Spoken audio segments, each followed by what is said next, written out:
We had planned to bring you a story tonight about a kind of prep school that prepares football players for the NFL draft and big contracts. But we're going to call an audible. We're going to switch sports tonight because we've run across an absolutely amazing basketball player that we want you to see. Hard practice tomorrow, all hour and a half, and let's get ready for Arcadia. Let's go. 1, 2, 3, 2. Helping with whatever the team needs. And go! Get them motivated and hand out water and just be enthusiastic.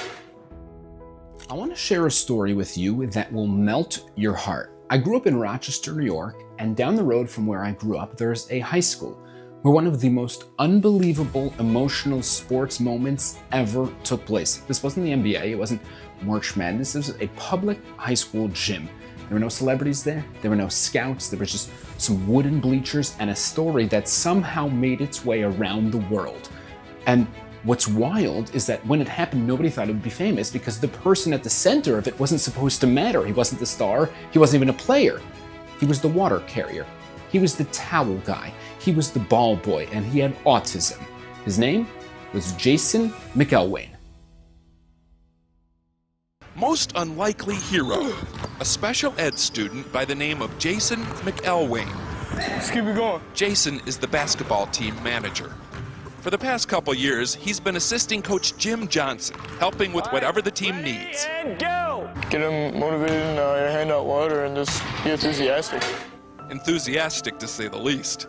Despite being born with autism, Jason's father says his son has never had a problem expressing himself at basketball games. You know, I was always concerned that he might get a technical and they lose a game because he, start yelling or whatever. Let's have a hard practice tomorrow, all hour and a half, and let's get ready for Arcadia. Let's go. 1, 2, 3, 2. It was the last game of the season. The score doesn't really matter anymore. The season's basically over, and the coach does something kind, something symbolic.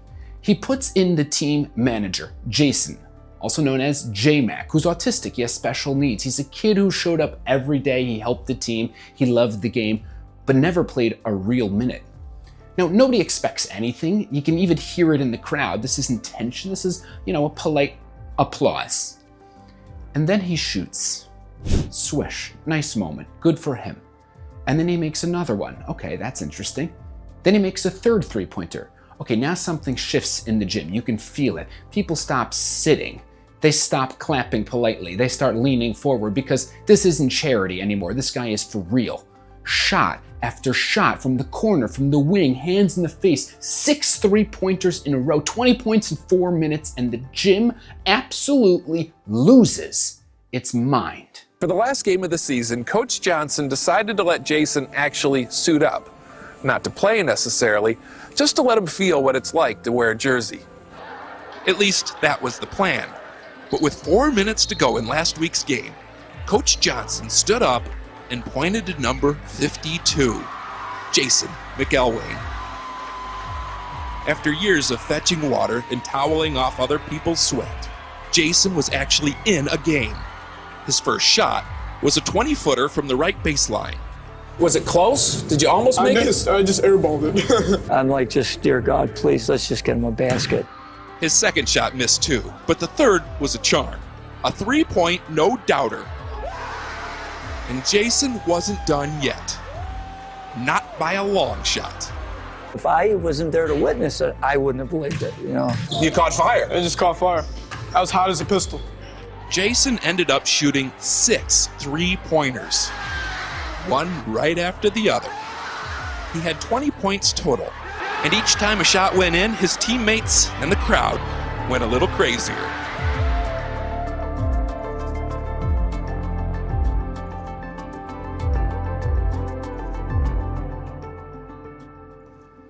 All that time, they thought he was just the ball boy.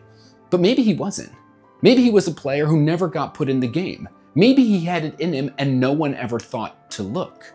And that's where this stops being a sports story and starts being a life story. Because this happens every single day. We label people, we reduce human beings to categories. We decide he's just support, she's behind the scenes, that guy, he's not built for this, he's the towel guy, he's the water carrier, he's not the builder, he's the helper. He's not the speaker, he's the listener. He's not the learner, he's the guy who supports the learners. And once a label sticks, we stop looking, we stop expecting, we stop investing, we stop imagining anything more. And sometimes we're not just wrong, we're catastrophically wrong. Because sometimes the people we least expect aren't lacking ability, they're lacking opportunity. They're not empty, they're loaded. They're loaded with depth, they're loaded with fire, they're loaded with talent. They never got called off the bench. History is littered with people everyone misjudged until one moment ripped the mask off the lie. And the lie is simple but deadly. That you can measure someone's potential by where they're standing right now. Except you can't.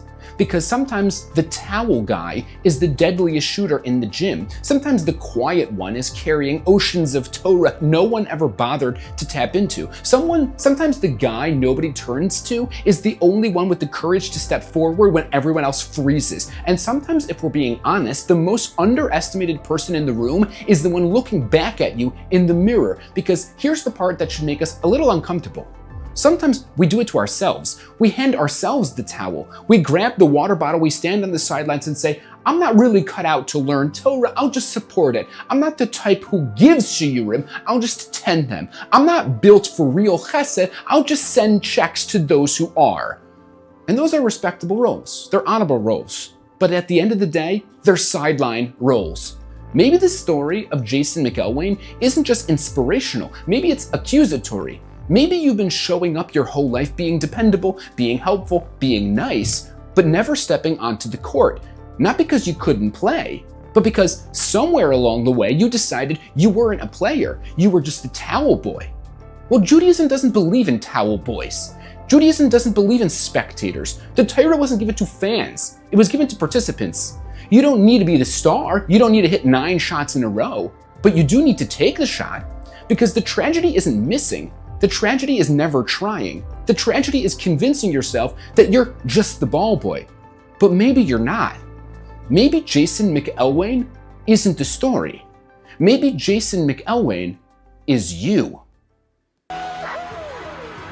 Because he is autistic, Jason says he's used to feeling different. But never this different. Never this wonderful.